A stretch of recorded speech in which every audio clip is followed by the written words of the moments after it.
하나님 집에 푸른 감람나무, 이런 제목으로 함께 말씀을 보겠습니다. 시편 52편의 표제를 한번 볼까요? 제목을 보시면 다윗의 맞쓰길, 이렇게 시작합니다. 맞쓰길, 우리 몇 번 대했던 적이 있는데 맞쓰길의 뜻이 잘 모르면 성경에 표가 있죠. 제가 갖고 있는 성경은 맞쓰길 앞에 3자가 적혀 있고요, 아래쪽으로 내려오면 뭐라고 되어 있습니까? 교훈이라고 되어 있습니다. 이 맞쓰길의 뜻은 교훈입니다. 그러면 52편은 교훈시가 될 겁니다. 이 맞쓰길에 해당하는 시가 계속 나옵니다. 52편, 53편, 54편 쭉 해서 55편까지 맞쓰길이 나옵니다. 56편을 가면 믹담이라고 나옵니다. 이 믹담이라는 이야기가 60편까지 이어집니다. 믹담의 뜻은 새겨 들어야 할 교훈, 아주 귀한 교훈, 이런 뜻입니다. 그러면 맞쓰길, 믹담, 계속 교훈이 이어지는 거죠. 우리는 당분간 신앙에 있어서 아주 중요한 교훈들을 대하게 될 겁니다. 오늘 우리가 대할 교훈의 주제는 우리 삶의 도움은 어디로부터 오는가, 우리가 무엇을 의지해야 하는가, 이것이 오늘 우리가 대하는 시편의 주제가 될 겁니다. 오늘 이 답을 한번 확인해 보려고 합니다. 시편 52편의 주인공은 다윗입니다. 다윗은 52편을 통하여 두 가지 인생을 소개합니다. 가장 잘 드러난 것이 7절과 8절입니다. 한번 볼까요? 7절, 8절 같이 읽습니다. 이 사람은 하나님을 자기 힘으로 삼지 아니하고 오직 자기 재물의 풍부함을 의지하며 자기의 악으로 스스로 든든하게 하던 자라 하리로다. 그러나 나는 하나님의 집에 있는 푸른 감람나무 같으며 하나님의 인자하심을 영원히 의지하리로다. 7절을 보시면 이 사람이라고 부르는 사람이 있죠. 이 사람은 하나님을 의지하지 않고 자기 재물을 의지하는 사람입니다. 이 사람은 악을 행하는데 두려움이 없습니다. 왜냐하면 재물을 의지하고 하나님을 의지하지 않기 때문입니다. 자기 가진 힘을 의지하고 하나님을 두려워하지 않는 인생입니다. 그래서 거침이 없습니다. 자신이 행하는 것을 두려워하지 않습니다. 악을 행하면서 아무런 두려움이 없습니다. 그런데 하나님이 살아계시다는 것을 알면 두려워할 겁니다. 하나님이 살아계시다는 것을 모르면 두려워하지 않을 겁니다. 이 사람은 하나님의 살아계심을 모릅니다. 죄를 짓고 거짓말을 하고 불법을 행하고 그곳으로 자기의 이득을 취하는 사람입니다.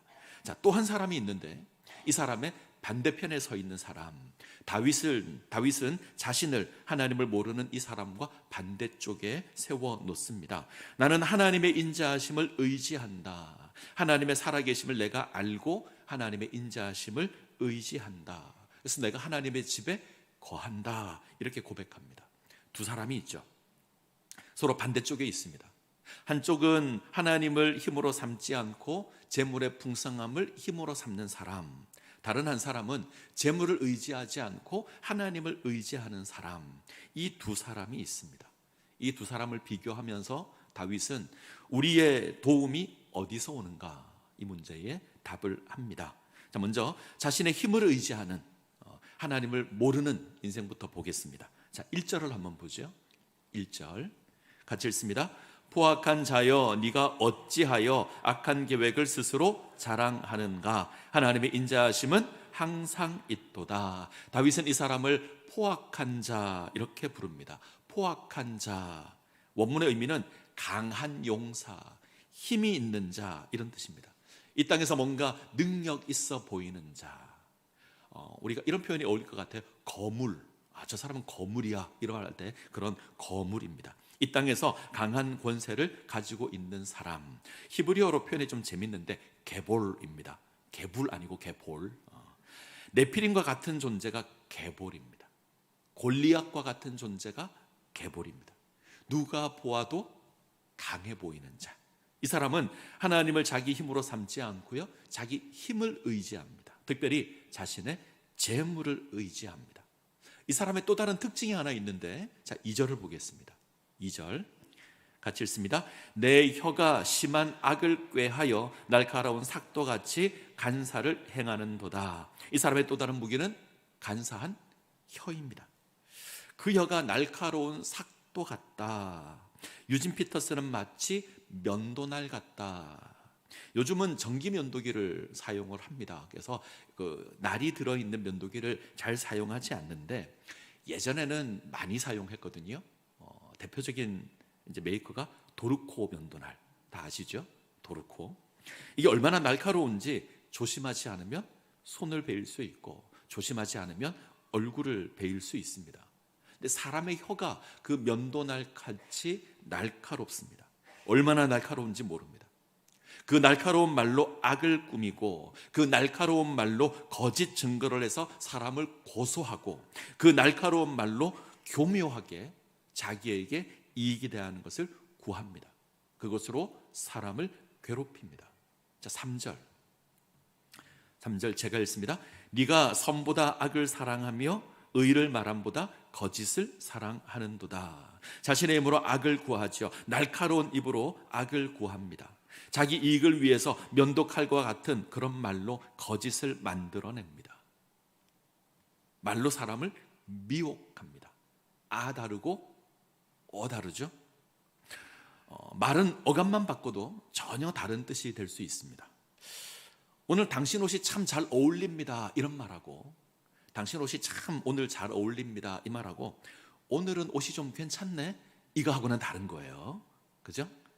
앞에 말은 칭찬입니다. 오늘 참 잘 어울립니다. 그런데 오늘 옷이 좀 괜찮네 이 말은 평상시에는 안 괜찮았다 이런 말이에요.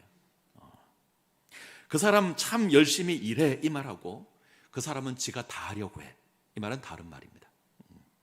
말이 그렇습니다. 악인은 아주 교묘하게 말을 바꾸어서 자기 이익을 구합니다. 자, 오늘 시의 표제를 다시 한번 보죠. 그러면 시의 배경이 나오는데 자, 다윗의 맞쓰길 인도자를 따라 부르는 노래 에돔인 도액이 사울에게 이르러 다윗이 아히멜렉의 집에 왔다고 말하던 그때에 이 시는 에돔 사람 도액이 사울에게 다윗을 고소할 때 그때를 배경으로 하고 있는 시입니다. 에돔 사람 도액이 오늘 시의 악인입니다. 다윗은 사울의 정신병을 치료하는 악사로 블레셋 장수 골리앗을 무찌는 위대한 용사로 이스라엘 가운데 등장했습니다. 그런데 사울이 그 모습을 보고 시기와 질투가 발동을 하죠. 그래서 다윗을 죽이려고 합니다. 결국 다윗은 도망자가 되어서 도망합니다. 자, 도망하는 과정 가운데 하나님의 성막이 있는 높 땅으로 갑니다. 이곳에서 제사장 아히멜렉을 만납니다. 아히멜렉을 만나서 도움을 받죠. 먹을 것을 구하는 다윗에게 아히멜렉이 진설병을 줍니다. 진설병은 그 성소 안에 거룩한 떡을 이야기합니다. 성소 안에 놓는 떡상에 올리는 거룩한 떡입니다. 그것을 주고 무기를 찾는 다윗에게 골리앗의 칼을 줍니다. 자, 이 모습을 사울의 신하 가운데 하나인 도액이 목격합니다. 그리고 사울에게 가서 악의가 가득한 보고를 합니다. 자, 사무엘상 22장 9절에서 10절을 보죠. 사무엘상 22장 9절에서 10절 같이 읽습니다. 때에 에돔 사람 도액이 사울의 신하 중에 섰더니 대답하여 가로되 이새의 아들이 노베 와서 아히두베 아들 아히멜렉에게 이런 것을 내가 보았었는데 아히멜렉이 그를 위하여 여호와께 묻고 그에게 식물도 주고 블레셋 사람 골리앗의 칼도 주더이다. 고소 내용은 세 가지입니다. 먼저 아히멜렉이 다윗을 위해서 여호와께 물었다. 다윗을 위해서 기도했다. 두 번째, 다윗에게 식량을 줬다. 세 번째, 골리앗의 칼도 줬다. 세 가지입니다. 내용만 보면 크게 문제가 없어 보이죠. 일어난 일을 그대로 보고한 것처럼 보입니다. 물론 악한 의도가 있어 보고했지만 내용만 보면 별다른 문제가 없어 보입니다. 자, 이스라엘의 역사를 기록하고 있는 요세푸스라는 사람이 있는데 이 사람의 일을 조금 더 구체적으로 기록합니다.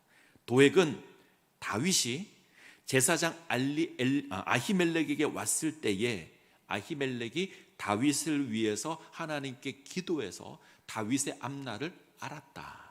무슨 말이냐면 아히멜렉이 기도해서 다윗은 자신이 이스라엘의 왕이 될 것을 알았다 이런 말입니다. 두 번째, 식량을 받았다. 세 번째, 무기를 제공받았다. 규모를 딱 숨깁니다. 그냥 식량을 받았고 무기를 받았다. 그리고 다윗이 원하는 곳으로 도망갈 수 있도록 도움을 줬다. 단순히 있는 사실을 고발하는 게 아닙니다. 비슷한데 교묘하게 다릅니다. 한마디로 제사장 아히멜렉은 다윗 편이라는 겁니다. 둘 사이에 음모가 있다. 나아가서 다윗이 피할 길까지 예비했다. 이런 거죠. 제사장이 다윗과 결탁해서 역모를 꾸미고 있다. 이렇게 될 겁니다. 이게 도에게 고소입니다. 말을 그렇게 교묘하게 바꿨습니다. 도에게 횡포가 여기에 그치지 않습니다. 그는 사울의 명을 받아 85명에 이르는 제사장을 죽입니다. 요세푸스는 제사장과 관련된 가족까지 포함해서 죽임당한 숫자가 녹당의 305명이었다 고백합니다. 이걸 도에게 합니다. 당시 사울의 부하들은 제사장을 죽이라는 그 명을 받았지만 제사장을 죽이는 게 두려워서 하지 않았습니다. 사울의 명령이지만 하나님을 두려워하는 마음이 있어서 멈췄습니다. 근데 도액은요, 조금의 주저함도 없습니다. 하나님을 두려워하지 않고 자신이 가지고 있는 권력으로, 자신의 힘으로 하나님과 관계된 진실된 자들을 증오하고 죽입니다. 무려 305명을. 자기 유익을 위해서 거짓된 입술을 의지하고 자기 이익을 위해서 악을 행하는데 거침이 없습니다. 자, 이 악인과 대조되는 또 한 명의 인물이 오늘 본문에 있습니다. 하나님을 두려워하고 하나님을 의지하는 의인입니다. 바로 다윗일 겁니다. 다윗은 하나님을 의지하며 하나님을 신뢰합니다. 자, 8절을 보겠습니다. 8절 같이 읽습니다. 그러나 나는 하나님의 집에 있는 푸른 감람나무 같으며 하나님의 인자하심을 영원히 의지하리로다. 내가 하나님의 인자하심을 의지한다. 시인은 이런 자신을, 이런 의인의 모습을 하나님의 집에 있는 푸른 감람나무 같다. 의미를 조금 강하게 번역하면 하나님의 집에 뿌리를 내리고 있는 푸른 감람나무다. 하나님의 집에 뿌리를 내린 푸른 감람나무. 참 멋있는 표현 같습니다. 저는 이 모습이 우리의 모습이 되었으면 좋겠습니다. 하나님의 집에 뿌리를 내리고 있는 푸른 감람나무. 자, 성경에 등장하는 나무들이 몇 종류가 있는데 그 가운데 하나가 감람나무입니다. 올리브 나무 이러면 좀 더 쉬우실 것 같습니다. 감람나무는 아주 큰 나무는 아닙니다. 아주 아름다운 나무도 아니고 아주 값비싼 나무도 아닙니다. 그런데 아주 특별함이 감람나무에 있습니다. 감람나무는요, 풍성함의 상징이고 유용함의 상징입니다. 특별히 소망을 의미하는 것이 감람나무입니다. 특별히 성경에서는 어린 자녀를 감람나무에 비유합니다. 우리나라 사람은 이것을 버릴 것이 없다 그럽니다. 뭘까요? 소. 우리는 소를 보고 버릴 게 없다 그럽니다. 일단 일을 시키죠. 그리고 먹습니다. 먹을 때도 버리는 것 하나 없이 다 먹습니다. 우리는 한우를 최고의 음식 재료로 인식합니다. 우리는 한우를 아주 좋아하죠. 뼈는 고아서 먹습니다. 혀도 먹어요. 혀를 우태라고 하는데 아주 고급 요리 재료가 소의 혀입니다. 꼬리도 먹어요. 가죽은 벗겨서 가방을 만듭니다. 무엇 하나 버릴 게 없는 것이 소입니다. 근데 이스라엘 사람들은 무엇 하나 버릴 것이 없는 것으로 이 감람나무를 생각합니다. 감람나무가 그런 존재입니다. 아주 유용합니다. 열매를 먹죠. 우리가 잘 아는 그 올리브입니다. 그리고 열매를 짜서 기름을 얻습니다. 올리브유 많이 쓰시죠? 올리브 기름은 식용으로도 사용되지만 주로 등불을 켜는 데 사용했고 하나님의 성소에 있는 그 등잔을 킬 때도 올리브유를 사용합니다. 제상품의 기름은 왕들에게 기름 부을 때, 왕이나 제사장이나 선지자에게 기름을 부을 때 사용되기도 합니다. 병자를 치료할 때 사용합니다. 그리고 감람나무는 결이 좋고 단단해서 집을 지을 때 기둥이나 널판으로 주요 사용을 하고요. 나무 껍질은 약재로 사용했습니다. 그러니까 무엇 하나 버릴 것이 없는 게 감람나무입니다. 자, 또 하나의 특징이 있는데 감람나무는 수명이 아주 깁니다. 특별한 문제가 없으면 수백 년에서 심지어 수천 년을 이르기까지 살아 있습니다. 지금도 우리가 감람산, 겟세마네 동산을 가면 예수님 당시 감람나무가 있습니다. 우리가 그 안에서 한 감람나무를 붙들고 기도하면 운이 좋으면, 운이 좋다는 표현이 이상한데, 예수님이 기도했던 그 나무 밑에서 우리가 기도할지도 모릅니다. 이 정도로 오래 생명력이 아주 강한 것이 감람나무입니다. 자, 하나님을 의지하는 인생의 복이 뭘까요? 하나님으로 말미암아 풍성함을 누리게 될 것이고 하나님의 풍성한 생명을 누리게 될 겁니다. 그것을 어떻게 고백하냐면 하나님의 집에 뿌리를 내리고 있는 푸른 감람나무, 이렇게 고백합니다.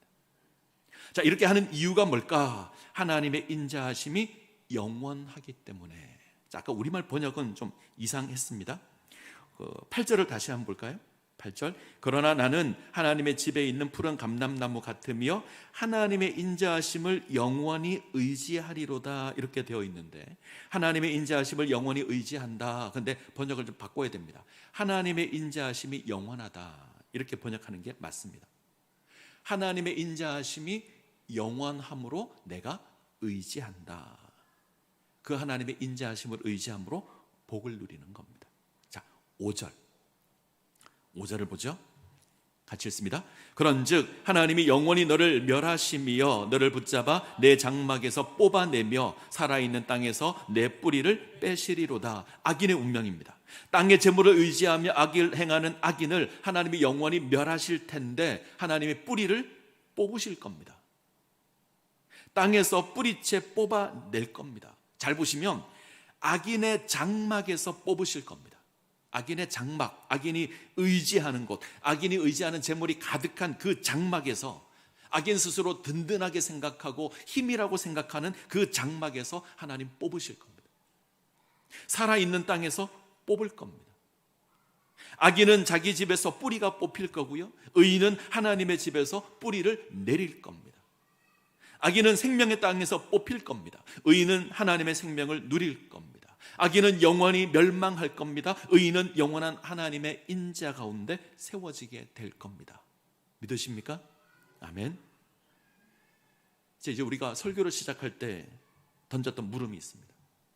우리 삶의 도움은 어디서 오는가? 우리가 살아가는 인생에서 우리가 의지할 건 무엇인가? 이 땅의 재물일까요? 아닙니다.